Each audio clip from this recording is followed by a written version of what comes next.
Happy Pesach to everyone. This is our Seder. In a few hours we're going to be sitting down in our tables, and we're trying this year, just like every year, to really feel the energy of Pesach, of the story, but not only feel it, to really live it and to do stories. And that's why I'm Moshe. My daughter is going to be Basia, who's the daughter of Pharaoh. She's going to dress up, she can't wait. And we've created like little stories in our table. But this year, it is tougher than most years. People have felt and have expressed that, is this really freedom? If anything, we've felt like less than free than we've ever felt before. We can't go to places that we want to go. We can't be with friends. We can't be on campus. We can't be working. People are struggling more than they struggled before. People are dying, and it's harder. So how do we feel free on the day of freedom, on Pesach, when it's so difficult?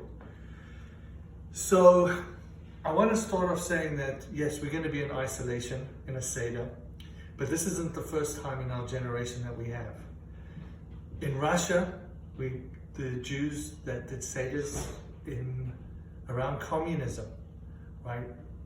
They could have died, right? People, they did a risk to their own lives.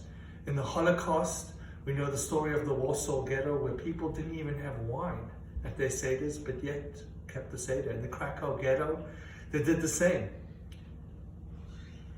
And on top of that, the first Seder itself was in isolation, where the Jews put blood on their doorsteps. And they knew that people were dying and they couldn't go out. And yet that was the first Seder. So we're not alone. But how do we be free? So in the words of the people that were in the Holocaust, and in the words of people that were in isolation, just like us, we have to understand what it meant to be in the first Seder. The first Seder they kept, and yet they were slaves. They were in isolation. They weren't free yet. So how were they able to do a Seder? And the idea is like this: before you feel freedom, before you had to go out, you had to free yourself internally. Inside, you had to free yourself, even though that outside there wasn't freedom. And then you can experience true freedom. The Jews could only leave Egypt free, otherwise they would have gone into freedom as slaves and still remain slaves. And you can be in the Holocaust and feel free, because it's not what's outside that's happening, it's what's inside. When we go through the Seder, we're going to lift up the matzahs, we're going to lift up the wine, we're going to go through freedom, we're going to speak about slavery, but we got to try and work out ways how we can free ourselves. And it's in our mind, it's in our side. We have to vision ourselves free before we come free. When we sleep and we have dreams, the dreams are vivid because our mind doesn't know the difference between sleeping and not sleeping. So what we tell our mind internally is what is reality. So if we tell ourselves that we're going to be free, that we're going to work out ways to liberate ourselves, on this Pesach Seder, we really truly become free. It doesn't matter what's happening out externally.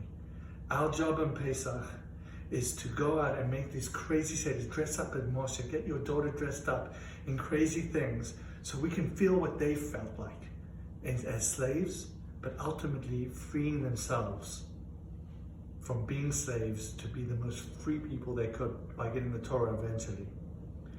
Right? Magic can happen. You can have the staff, right, and it can turn into a snake. Right? Magic can happen. And on the Seder you try and do that and react it and be silly. But it's also, we can be really free. And so my blessing to everyone is, let's make this a real opportunity for ourselves, where we just have fun, where we can really be close to those people that we want to be close to, because it's our family, that's who we're going to be with.